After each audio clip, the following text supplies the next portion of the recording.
I'm gonna share with you how you can actually get rich and even run a multi-million-dollar business with a complete normal schedule without sacrificing your health, sleep, or time with family and friends. These are what the top 0.1% of people use to do more in a day than most people do in a complete week. And they're what I use every single day as a multi-million-dollar CEO, despite having crippling ADHD. I'm gonna show you everything you should and shouldn't be spending time on, and even go over my complete calendar so you can immediately implement this process into your life. The first time rule is spend money to save time. See, most people spend time to save money. They mow their own lawn, they get their own groceries, they drive to Costco to save on gas. They're offering their time to anybody, strangers, then they have no time to actually invest in themselves. Rich people spend money to save time. Delivery services, lawn care. I mean, I don't even put gas in my own car. I didn't start there, but I got to that place because what I learned a long time ago is the difference between a broke person and a rich person is a broke person prioritizes things differently. They prioritize their money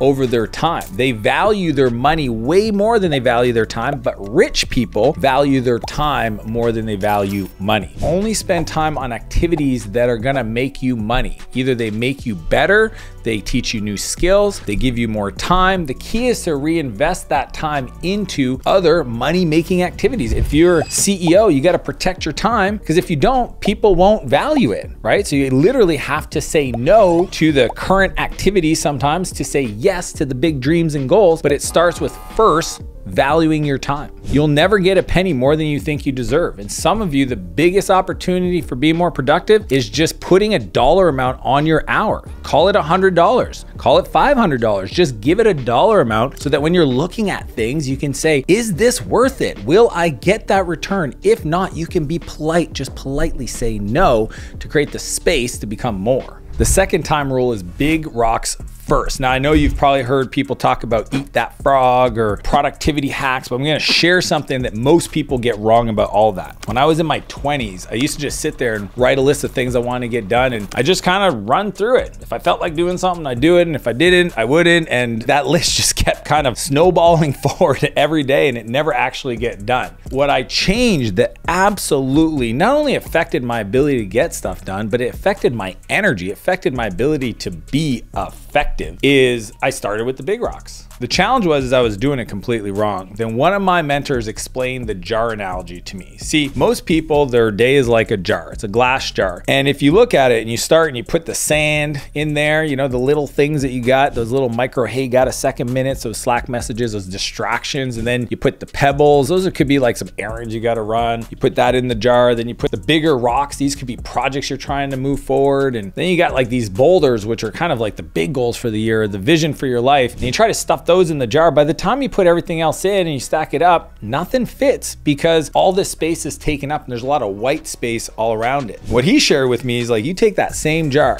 and you start with the big rocks. So you put those big massive rocks in, your vision, your goals, you put those in. Then you put the pebbles, you know, the projects, the meaningful things that you have to create. Then you can pour the sand in on top of it. And then he said, let's see this glass of water. This is just even more stuff. And he just pours the water in it. It just kind of goes into the jar. When you start with the big rocks first, you will get all of it done. If you start with the little things, none of it will get done. It's death by 1,000 paper cuts. It affects your energy, your emotions, your ability to drive towards outcomes, because you're doing it in the wrong order. So for example, I've got this document called the preloaded year, and it's essentially a one-page document with each month as a line item and each day as a little square. And what I do is I use this to put all the big rocks on the calendar, the vacations, the birthdays, the big events, the money-moving activities. I like schedule it into my calendar and I look at the energy. I used to make this mistake all the time where I would organize a 3-day event and then go on vacation right before it. Well, I was not present on vacation with my family because I knew coming back I had this massive event that probably had a lot of loose ends I was getting pulled into while I was on vacation. So this one little tweak of moving the vacation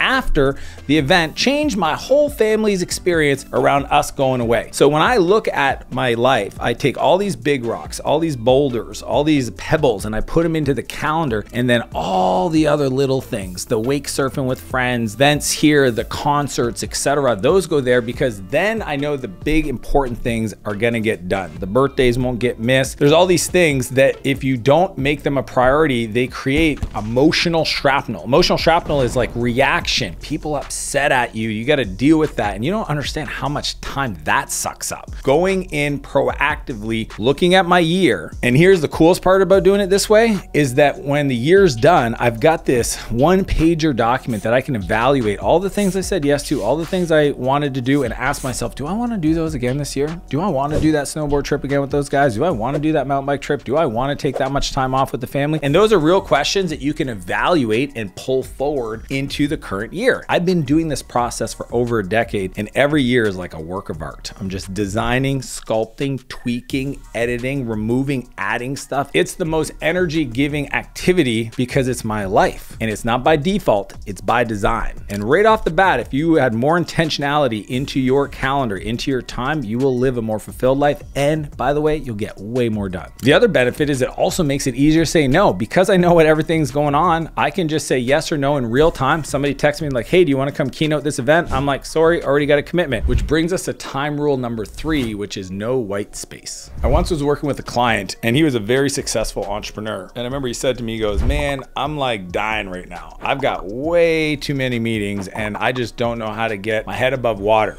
And I said, well, just show me your calendar. And he shows me his calendar. And did he have a lot of meetings? Yep. Was there a lot of white space all over the place?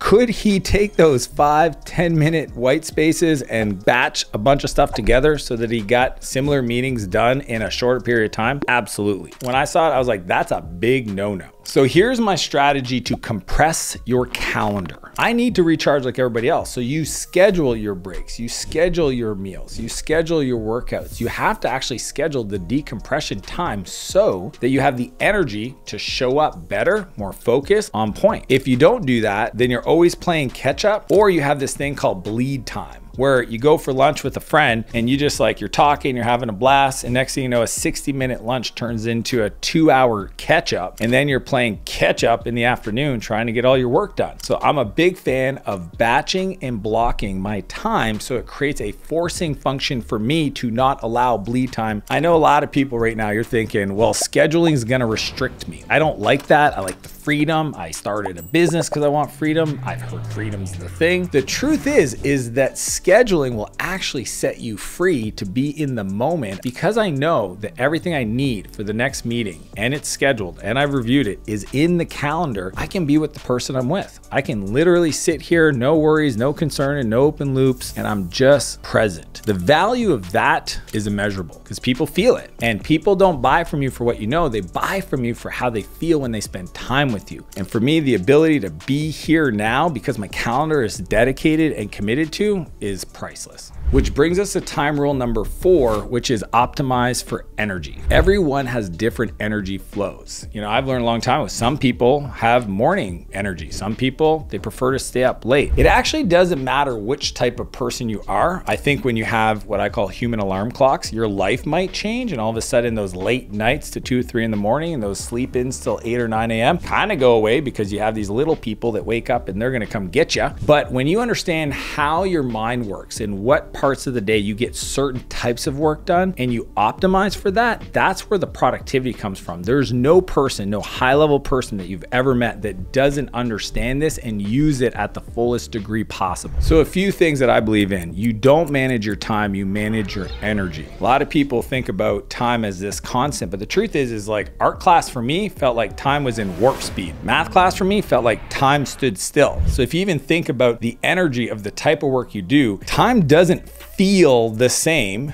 because the type of work you do in that time matters. So if you know that some of the most critical creative work is best done in the morning when your mind is fresh and your ideas are ready to go, then you have to bring those creative ideas to the morning. If you know that your favorite time to have collaboration and conversation with other people is in the afternoon, then schedule those meetings in the afternoon. But the problem is most people, they just put it all wherever it goes. You know, the morning has 30 minutes of creative work and then 30 minutes of a meeting and then 30 minutes of a sales call and 30 minutes of a conversation with my team, and it's just all wacky on the energy side. So for me, I'm always looking at the energy throughout the day, the type of work I'm doing, how it makes me feel. And I'll even go as far as saying, okay, this type of work feels best after I work out. Let's batch that after I work out. This type of work feels best, you know, right before the end of the day when everybody's kind of done and we're doing just creative brainstorming, so they're not trying to worry about work. Planning, best to do it on a Friday for the Monday versus Monday morning, because Monday morning people are ready to get the work done. They're not thinking strategically and wanting to plan. That level of awareness on your energy will change the game for you to be way more productive. Which brings us to time rule number 5, which is batch work. One of my favorite exercises to show clients when I'm working with them around productivity is the idea of counting to 1 to 26 and also saying out the alphabet. So if I ask you to count 1 to 26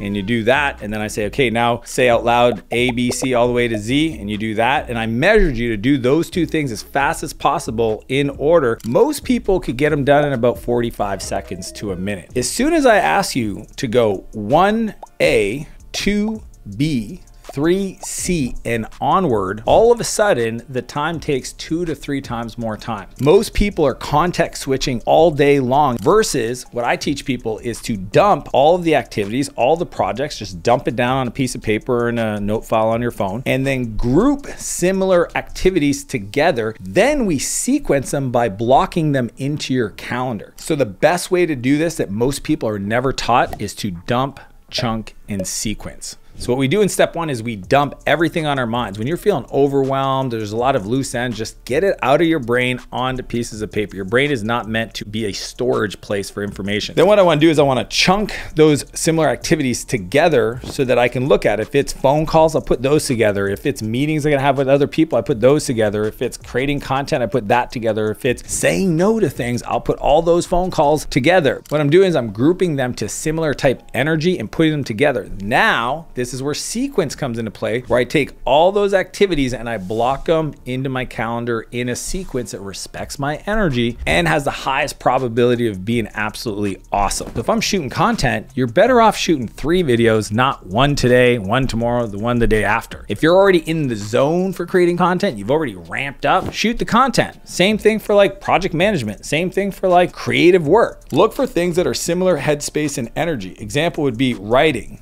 drawing, content creation, planning, being creative, strategic work, vision work. Put those pieces of work together so you can be in the energy and bring it to completion. Which brings us to time rule number 6, which is net time. Easily one of my favorite things. I'm like a nerd when it comes to net time. Net time stands for no extra time. So what you do is once you've got all the stuff laid out and your energy's matching to your calendar, you want to start asking yourself, is there opportunities for me to merge these things together? For example, a lot of my phone calls, I make them when I'm in commute, in transit, because I'm in the car and I can do them. So my team has this little notes file called @calls, a little Google Doc, puts all the calls in there, adds it to my calendar with a link. Before I start driving, I open it up. It's got the numbers in there and I just, with the details of why I've got to call, and I just click them and I call the person. And the cool part is because I'm driving, they know that I don't got 30 minutes to just catch up. So it's like almost like a trick to just do it now, let the person know you're busy. We just got this really quick conversation to have, and then we move on. So that way I'm not taking up extra time when I'm at my desk being creative or in meetings with other people. I'm doing it when I'm doing something else. Other fun ways I do this to give you some inspiration. A lot of my in-person meetings, my one-on-ones, I do them on scooters. I know it's kind of weird. Electric scooters. I just love it. We have this great path. We get on the scooters. I have a list in my mind of things I need to talk to them about. We scoot around for 30 minutes. We come back. It's fun. It's disarming. And it just makes everything better. I mean, I don't feel like I'm working when I'm on an electric scooter. I also use founders hikes. So I have a founders hike I do every Tuesday. The whole world is invited. We meet at Knox Mountain Park in Kelowna, BC at 6:25 a.m. in the parking lot. And that way, when people message me and they're like, hey, Dan, I'd love to take you out for coffee and pick your brain, or hey, Dan, I'd love to meet up and tell you about my idea, or hey, Dan, I'd love to get your advice on this thing. And a lot of these people are folks I do not know. I've never met, but they follow me on social media. I just say, sure, meet me at the founders hike. And it does a lot of cool things. It allows me to still get my workout in, my cardio, have great conversations with people I otherwise wouldn't have the chance to meet, and it doesn't take time away from my team or my family. Another one is hot tub reading. I love going in the hot tub almost daily because I feel like I'm on vacation if I've spent time in the hot tub. It turns out that reading in the hot tub is a lot of fun. So I have a waterproof Kindle now. They used to not be waterproof, and I'd probably go through 1 or 2 a year because I'd accidentally knock it into the water, where I do most of my reading. I also like, for some reason, texting people, podcasts I'm doing, travel stuff, requests. I just like to do it in the hot tub. I don't know if it's because I just feel really good about life and that energy is felt over my text messages, but I know that about me, so I do it. IG lives while hiking or on the treadmill. I love to go live for my audience, but I don't want to take away from my family or my team. So when I got to go hike with my dog Blaze and go kick the ball down the hill for him to run back, or I'm on the treadmill downstairs doing zone 2 cardio, I just go live. I pretty much have a phone mount in all the different places I spend time. So I'll just put the phone on the mount, hit go live, and just answer questions. So I'm getting my sweat on and I'm being helpful to other people. I even did this with my Ironman training, because when you're doing, 15 to 25 hours of training a week, it starts to eat things up. So I would schedule all my internal meetings with my team to be done while I was on the bike on Zoom. I even got this cool little table that would roll right over the bike for my indoor training. And I would go for 3-4 hour bike rides while I was doing my internal meetings with my team. Now, is that optimal? It actually made my brain better. It might not have been fun to watch me, huffing and puffing, especially if I was trying to attack a hill, but it didn't take away from other areas of my life, which is always key. Which brings us to time rule number 7, which is to negotiate the needs. I've got these 3 things. Anytime I'm making a decision, I always go to. The first one is business fundamentals, whatever I gotta do to be successful. My success habits for me, so that I can be the best version of me. And the third is commitments I make to other people. And sometimes I get myself in trouble where I say yes to a lot of people, get overwhelmed, and don't realize it's going to impact the calendar of people I love in my life. Business partners, family members. Many times it's my wife or my kids. So I've just learned over the years, before I make any big decisions about starting a company, buying a company, or things that are going to impact my life, I always go through this filter. So for example, when I was deciding to start Martell Media, which is to create the volume of content we do here, where we're putting out hundreds of pieces of content every month, I realized it was going to require a completely different calendar for me to be able to do that. Meaning that like 80% of my calendar would have to be changed so that I had the space to be able to do this. So I remember I was hiking one day and I started making phone calls. I called obviously my wife to let her know what I was making commitment to, and she gave me her concerns and I took those. I called my business partners at SaaS Academy and I said, here's what I'm thinking to do. They were crazy supportive. I was worried. They said, why are you not doing this now? I called my other business partners where I buy software companies and said, here's what I'm thinking of doing. It's going to affect these things. And they said, I think we can manage. I called other people that I'd made commitments to, advisory roles, business partners, and just pretty much told them, I used to do this. I can't do this anymore. If that's going to impact us, let me know. And I just took all that feedback, most of it positive, all the issues, and I just resolved it. And because I did that, it allowed me not to have to deal with the emotional strain of feeling guilty for letting people down. And I think oftentimes in life, we just don't negotiate our needs. We're not clear about what we want out of life. One of my favorite things to tell people is to express your preferences. If you want to do more, but it's going to require you to say no to other people, express that. Talk to them. Sit down. Review your goals. Have them explain to you how they think it's going to impact them so that you can actually offer a different solution or help them overcome that fear. Some of it is not even a reality yet. It's just a concern. Look at your calendar and ask yourself, whatever your goals are, does your calendar match your dreams, match your desires? Are they aligned? See, most people tell me what's important to them, family, their business, the community work they do. And I just say, show me your calendar and show me your bank account. And unfortunately, most of the time, the things they said are priorities to them are not in their calendar, or their bank account doesn't reflect those investments. So be quick to negotiate with people, reset expectations, and manage the needs that they have to deliver on your goals. Which brings us to time rule number 8, which is to look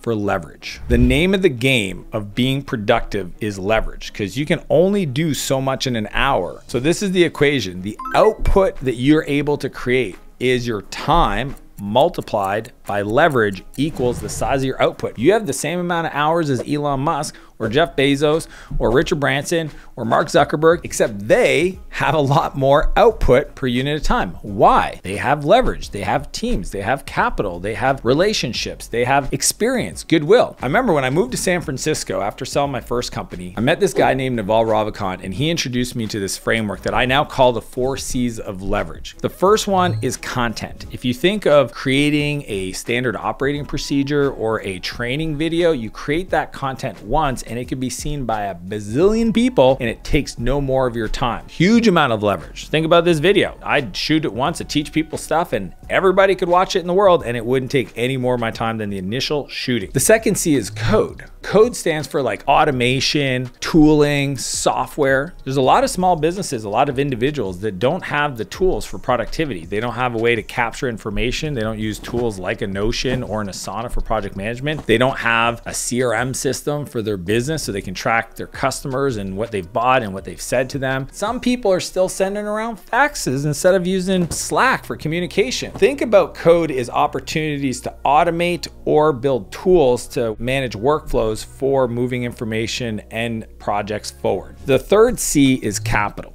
Right? As much as I think it takes resourcefulness to be successful, not money, certain things like inventory requires dollar bills to pay somebody to give you that inventory to turn it into a finished good that you can sell to a customer, or for you to invest in, a computer so that you can be more productive, or the latest iPhone, or the camera that you're going to need to create content. So there is capital, and you want to make sure that you're always asking yourself, like, how do I get more efficient with the use of capital? Because then I get more leverage. The fourth C is collaboration, and that really comes down to people. And this is where most of you guys probably have experienced this, right? If I want to get more done, I need somebody to help me. How do I enroll that person into helping me without it taking more of my time? Because if I want it done right, you hear this all the time, I should do it myself. That's a failed strategy. To the degree that you can master these 4 C's, content, code, capital, and collaboration, anything you envision could come true. That's how we increase our leverage and our productivity and our output. If you don't understand this, then you're just going to be working really hard, long hours, and you're not going to get a lot done. You need a better way to create output using the 4 master skills of leverage. That's how I schedule my day as a multi-million-dollar CEO. But if you want to watch this play out in real time, click the link and I'll see you on the other side.